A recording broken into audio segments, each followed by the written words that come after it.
Alo? Pastor? Habari yako? Majina yangu naitwa Kimzi. I'm very sorry for disturbing you. Mimi ni yule kijana nilikuwa nimevaa suti ya white kanisa. Yule kijana alitoa ushuhuda vile alienda kwa jirani akapewa uji na hapo najua ni moto. Yule kijana alitoa ushuhuda vile alichomeka na uji moto. Yule kijana aliomba wimbo moja kwenda kuchukulia pili akakatizwa. Akanyang'anywa microphone. I'm sorry for calling you, sorry for disturbing you. Nimepewa namba yako na ule mzee alikuwa anaongoza ibada. Yule alitekwa na waya speaker akaangukia yule mama alikuwa anaongoza wimbo. Sorry niko na kashida kidogo.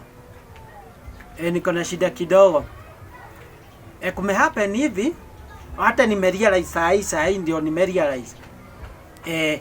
Sasa vile tulikuwa tunatoa offerings kuna kachinda kalifanyika. Okay, mimi asubuhi nikiweka pesa za offerings nilikuwa na 1000 na 100. Sasa nilikuwa niweke 100 kwa hii mfuko hii ya side ya left na nilikuwa niweke 1000 kwa hii mfuko ya right.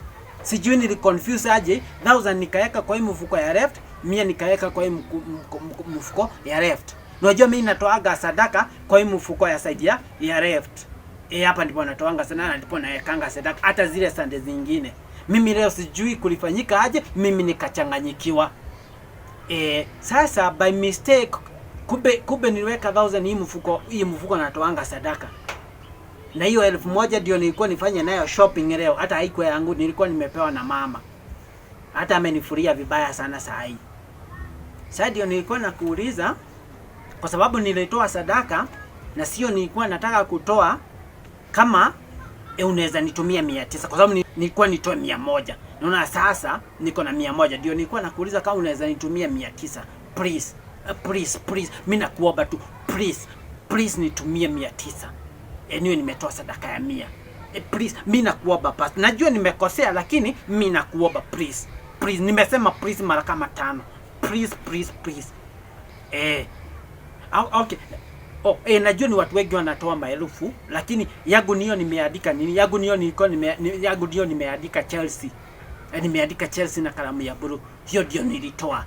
Hiyo ndio evidence that nilitoa 1000 na hiyo ndio. Ukinitumia mimi nitashukuru. Mimi najua Waswahili walisema kidacho kwa muganga ndiko hakirudi. Na huko si kwa muganga, huko ni kanisa. Please. Nitumie tu. Nitashukuru sana na Mungu atakubariki. Na Mungu atakuinua pastor. Mungu atakuinua na atakufungulia milango pastor. Milango ya heri pastor. Na ninaona kanisa ikiwa na watu wengi ukinitumia hiyo 900 pastor. Okay, ukinitumia nitakushukuru sana. Okay, sawa. Thank you so much pastor. Mungu akubariki sana. Nitumia tu. Mungu akubariki sana. Sitafanya hiyo mistake tena. Okay, asante. Nashukuru sana pastor. Nashukuru tena pastor. Asante. Thank you.